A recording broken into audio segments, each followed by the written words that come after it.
Alright, in this video we'll be going through the 2024 Waves Exam. The way I recommend you watch this video is to pause the video before every question, try the question yourself. Once you've completed the question or get stuck, unpause the video to see how I go about getting the answer. The pan flute is a wind instrument that creates sound when air is blown across it. It consists of different length pipes that are bound together. Each pipe is closed at one end and opened at the other. In the diagram below, draw a diagram of the third harmonic that can be produced in the pan flute. Label the nodes and antinodes in the diagram. Alright, so clearly this is a pipe that is closed at one end and open at the other, and therefore we must have an antinode at the open end and a node at the closed end, okay? And this is the third harmonic, and so this is going to be the one that looks sort of like a fish. And then we have an antinode here and a node over here. Jane has a pan flute. The shortest pipe is 8.5 centimeters long, and the longest pipe is 17.5 centimeters long. Calculate the frequency of the third harmonic produced in the shortest pipe. Alright, so we know that V is equal to F lambda, and therefore our frequency is equal to the velocity of the wave all over the wavelength of that wave. We are given the velocity of the wave right here, because it's the speed of sound. However, we do not know our wavelength, but what we do know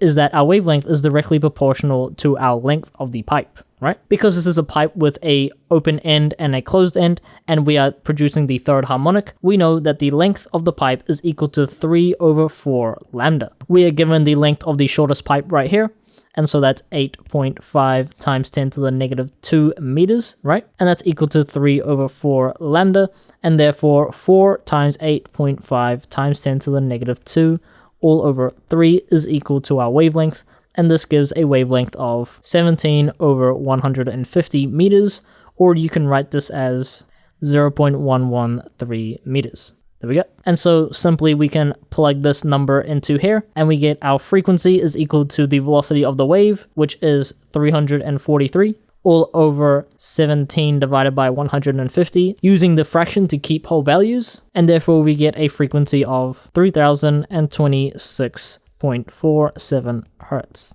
There we go. Explain how standing waves are formed in the pan flute that is open at one end and closed at the other end. Alright, so if we have our pipe like so. Okay, so fundamentally, what is a standing wave? A standing wave is formed when sound travels down the pipe, reflects at each end, and then when the wave reflects at each end, it will reflect with the oncoming wave, okay? And therefore produce a series of nodes and antinodes, okay? So what that looks like in this case, when the waves come in and reflect at this fixed end, they will go through a 180 degrees phase change. And so due to that 180 degrees phase change, the wave that comes through here is 180 degrees out of phase with the wave that's coming this way, and therefore we produce a node at this end. However, when the waves come through here and meet at the open end, they will still reflect because the medium is changing, right? The air density in here is different to the air density outside the pipe, so it will still reflect. However, the wave won't go through a 180 degrees phase change. And so because there is no phase change, we will produce an antinode over here, okay? And so therefore, we produce a first harmonic that looks something like that, okay? Now, higher harmonics are just multiples of the first harmonic, okay? And also, due to the boundary conditions of having a node on this end and an antinode on the other end, we are only allowed multiples of 1/4 wavelengths, okay? And so what that means is that we are not allowed to have a second harmonic, as a second harmonic would mean we would have 2/4 wavelengths, and 2/4 wavelengths is just half a wavelength. And if we have half a wavelength, what that means is that we would either have an antinode on one end and an antinode on the other end, or a node on one end and a node on the other end, okay? But because that's not allowed, and we must have either an antinode on this end and a node on this end, or a node on this end and an antinode on this end, we are only allowed odd multiples of quarter wavelengths. And if you want more on this, I have a few videos on my waves playlist about standing waves. Sun pan flutes can be tuned by moving a small cork inside the pipe to adjust the length of the pipe. Initially, the length of the longest pipe is too long and is untuned, and the untuned pipe creates a beat of 9 Hz with the other untuned pipe. The tuned pipe has a length of 0.146 meters, which produce a frequency of 523 Hz when playing the first harmonic. Calculate how much further the cork needs to be pushed into the pipe, and explain how it is possible to hear when the cork is in the correct position. Alright, so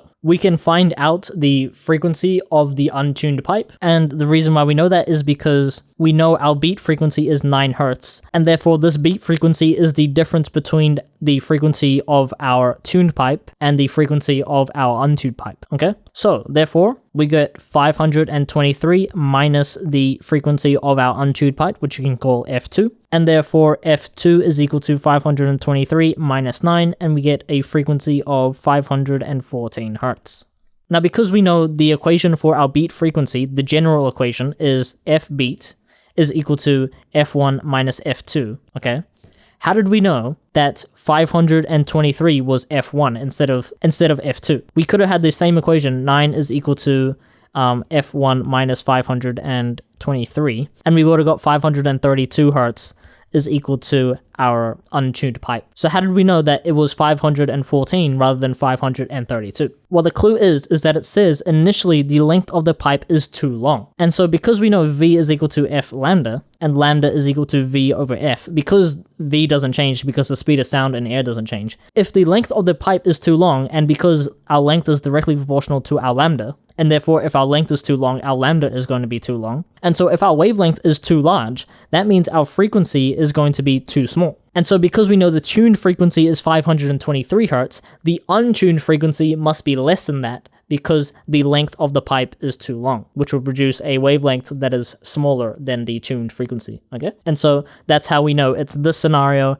and not this scenario. So because of that, we know our V is equal to F lambda, and so therefore 343 is equal to 514 times our lambda, and this gives a wavelength of 343 all over 514, and this equals to 0.667 meters. Now again, our lambda is directly proportional to our length, and because we are playing the first harmonic and we have a pipe that is open on one end and closed on the other, we know that our length is equal to 1 over 4 lambda. And therefore, our length is equal to 1 over 4 times 0.667, and this equals a length of 0.1668 meters, okay?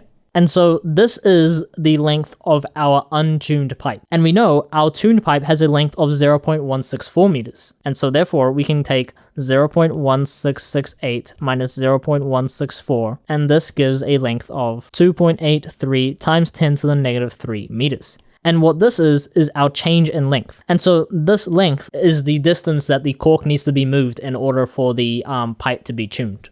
Okay, and there we go. Jane's physics teacher, Mr. Smith, shines a red laser through a diffraction grating placed at the center of a semicircular screen. The pattern on the screen has a number of narrow, bright fringes.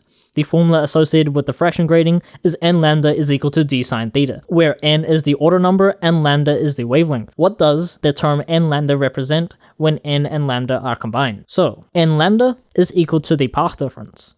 Alright, now if you want more on where this comes from, you can check out my interference videos. I think I have a part 1 and part 2 that's on my Waves playlist, and so you can check out where this formula comes from. Alright, the diffraction grating that is used has 200 lines per millimeter. The red laser has a wavelength of 638 nanometers. Calculate the total number of dots that are seen on the semicircular screen. Begin your answer by calculating the distance between the slits. Okay, so like it says on the question, we can start our answer by calculating our d value, which is the distance between the slits. So our d is equal to 1 over n, and so that is equal to 1 all over 200 times 10 to the 3. Right, because we need to convert it into meters from millimeters, okay? And therefore this gives a value of 5 times 10 to the negative 6 meters. There we go. And so therefore, as we know, n lambda is equal to d sine theta. Now, when trying to calculate the maximum amount of dots seen, we can imagine if we have our scenario right here, which is the scenario, let me draw a top-down view. We would have our diffraction grating right here, and we would have a semicircular screen, okay?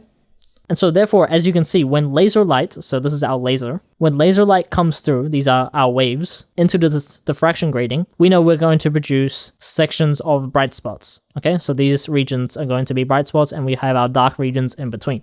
Now we can imagine that the maximum angle that we can produce is 90 degrees, right? The light is not going to come through and then go back like that. It's not going to work like that. The maximum angle that we can diffract is 90 degrees. And so therefore our theta value is going to be equal to 90 degrees, okay? And so therefore we have our lambda value, we just calculated our d value, and we just found our theta value, and so therefore we can rearrange for n. And so n is equal to d sine theta all over our wavelength, and so therefore n is equal to 5 times 10 to the negative 6 times sine 90 degrees. Now we should know that sine 90 degrees is equal to 1. And so if we really want, we can take it out of the equation. And that's all over 638 times 10 to the negative 9, okay? That's how you convert nanometers to meters times 10 to the negative 9. And this gives a n value of 7.84. And so what this means is that there are 7 dots on either side, okay? So we would have our central maxima, and then this is our n is equal to 1, n is equal to 2, n is equal to 3, n is equal to 4, n is equal to 5, n is equal to 6, n is equal to 7. And so as you can see, there's 7 on this side, and so there will be the exact same 7 on this side, and then we would have to include our central maxima, which is our n is equal to 0. And so therefore, 7 on this side, 7 on this side, plus 1 in the middle, 7 plus 7 plus 1 is equal to 15 dots in total. Alright, and that's your answer. Mr. Smith uses the same red laser and shines it through 2 slits where the slits are the same width as the diffraction grating, but the slits are further apart. The pattern on the screen is different compared to the pattern obtained in the diffraction grating. Describe the differences between the patterns formed and explain the reason for each difference. Alright, so if you have not encountered this situation before, in part 2 of my interference video on my Waves playlist, I go through the differences between a diffraction grating and double slit experiment. I think it's towards the end of the video, so you can check that out. But if you have learned about this or you have seen the video, you would know that when we have our double slit, our fringes are not as bright. Okay, and the short reason for that is because there are less sources interfering with each other. We can imagine that every time we have a slit, that is essentially acting as a source. And so if we have less sources interfering each other, when we have constructive interference, there's less constructive interference taking place. And so therefore the fringes are not as bright, okay? They are also closer together, and they are also not as well defined. Now, in order to get excellence, we need to delve deep into why this is. Again, in part 2 of my interference video, I explain it, but I'm going to give you a quick explanation right here. I already explained the reason why the maxima are not as bright. The reason why the fringes are much closer together is because in the double slit, we can see that the slits are further apart, and so our d value is going to increase, okay? And as n lambda is equal to d sine theta, if we have the same red light, so the wavelength has not changed, okay? But our d value has increased, and so therefore the only thing that can change is our theta, and so therefore our theta value is going to decrease, and so therefore the angle between each maxima is going to be reduced, and so what that means is that the maxima are closer together. Now, the maxima are also not as well defined, and the reason for that is because, again, like I said, for the same reason why the maxima are not as bright, we have less sources. And so when we have less sources, there's going to be less destructive interference taking place. And so when there's less destructive interference taking place, the change between our dark spot and our bright spot is more gradual. It's not as cutthroat. And so this results in sort of a hazy look where we have sections in between which are kind of dark, but not completely dark. And again, if you want more on that, you can even see some images in my interference video. All right, sweet.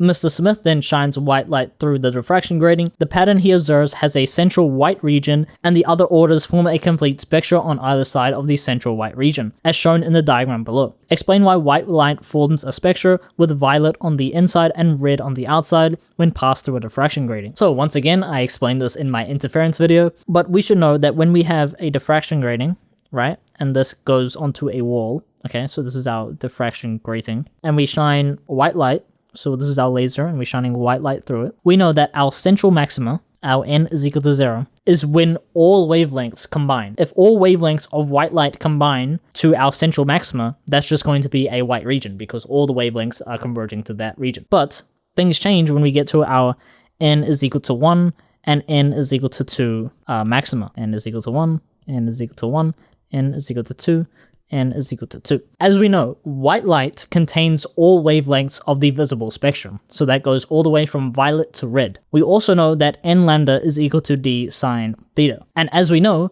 different wavelengths of light obviously have different wavelengths. And so because we know red has the highest wavelength and violet has the lowest wavelength, in this equation, the only thing that is changing between each wavelength is the wavelength. And so if we have red light with a higher wavelength is equal to d sine theta, the only thing that's going to change, because our d value is not going to change because we're going through the exact same diffraction grating, the only thing that can change is our theta value, which means the angle is going to be greater for the red light. For the violet wavelength, the lambda value is decreased, and so d sine theta, our theta value is going to be less. And so what's going to happen is after we have our central maxima, our red light, so this is our red, is going to diffract greater. So this is our lambda r for our lambda red, compared to our violet, which is our lambda v, so for our violet. So this is our violet, okay? So within the same maxima, n is equal to 1, our red is towards the end, and our violet is towards the start, and everything in between is in between, okay? And so you can write that in words. Jane and her classmates stand on a platform at a railway station, listening to the train approach them at a constant speed, blowing its whistle. The speed of sound in the air is 343 meters per second. Describe what Jane and her friends would hear compared to the driver as the approaching train blows its whistle. So Jane and her friends will hear a higher frequency, but the driver will hear the constant frequency. This is because there is no relative difference in velocity between the driver and the train. However, there is a relative difference in velocity between Jane and the train. And so basically, if we have our train here, this is our train, okay? And we have our driver in here. And the train, let's say, is moving at 10 meters per second. Because the driver is in the train, the driver is also moving at 10 meters per second. And so as you can see, there is no relative difference in velocity between the driver and the train. However, if we have Jane over here, and Jane is moving at 0 meters per second because she is standing. As we can see, the train is moving at 10 meters per second. However, Jane is moving at 0 meters per second, and so there is a relative difference in velocity between Jane and the train. And so obviously, Jane will hear a higher frequency, but then the driver will hear a constant frequency. Explain why Jane and her friends would hear a change in frequency as the train blows its whistle. So as discussed in the previous question, Jane and her friends will hear a higher pitch or a high frequency, okay? And so if we were to simplify this explanation and draw the train as a dot, okay, and so this is our source, as the train moves, it's going to catch up to previously emitted wavefronts, okay? And so if Jane is over here, as you can see, the wavelength that Jane perceives is shorter compared to the true wavelength, and so Jane perceives shorter wavelengths. And so therefore, as v is equal to f lambda and f is equal to v all over our lambda, if Jane perceives shorter wavelength, Jane is going to perceive a higher frequency. And so therefore, you can write that in words. Jane and her friends hear a frequency of 1270 Hz as the train approaches them. After the train has passed them, they hear a frequency of 1190 Hz as the train goes away from them at the same constant speed. Calculate the speed of the train. So we know our Doppler equation is equal to our source frequency times the velocity of the wave all over the velocity of the wave plus or minus the velocity of the source. And so therefore on approach, our perceived frequency is 1270, and that's equal to the source frequency, which we do not know, times the velocity of the wave, which is 343, all over 343 minus the velocity of the source. Again, if you don't know where this equation comes from and why we use a minus for approach and then plus for when it's going away, I go through that in my Doppler equation videos. That's on the Waves playlist as well, okay? But as the train recedes, we have our perceived frequency of 1190, that's equal to the source frequency, again, we do not know that, times the velocity of the wave, 343, all over 343 plus the velocity of the source. And so therefore, 1270 times 343 minus Vs is equal to 343 Fs. Same thing over here, 1190 times 343 plus Vs is equal to 343 Fs. Now, as you can see, we have two equations that both equal to 343 Fs, and so we can make these two equations equal to each other. And so we get 1270 times 343 minus Vs is equal to 1190 times 343 plus Vs. Now expanding this out, we get this diabolical number right here, minus 1270 Vs, and that's equal to this diabolical number right here, plus 1190 Vs. Now collecting our like terms, we get 27,440 is equal to 2,460 Vs, and therefore 27,440 all over 2,460 is equal to the velocity of the source, and this gives a source velocity of 11.15 meters per second. There we go. Jane and her friends listen to the whistle of the other train as it approaches them and then goes past them, without stopping at the station. The graph below is a frequency versus position graph of this situation. Explain what may be happening in this situation by considering the shape of the graph in relation to the frequency and position. So the first part of this question wants to consider as the train approaches, which is our section A. So in this section, we can see that the frequency that is being observed is increasing. And so what that tells us is that the train is accelerating as it approaches Jane and her friends. Now the reason why we know this, if we look at our Doppler equation, times VW all over VW minus VS, okay, it's because we're on approach this time. Let's analyze it on approach. If we had a constant source velocity, so VS is constant, okay, because everything else is constant, the source frequency is constant and the velocity of the wave is also constant, therefore we're going to get a constant Doppler shift. And so what that would look like is a straight line like so. However, we do not have that. We have an increasing line, okay? And so the only thing that can mean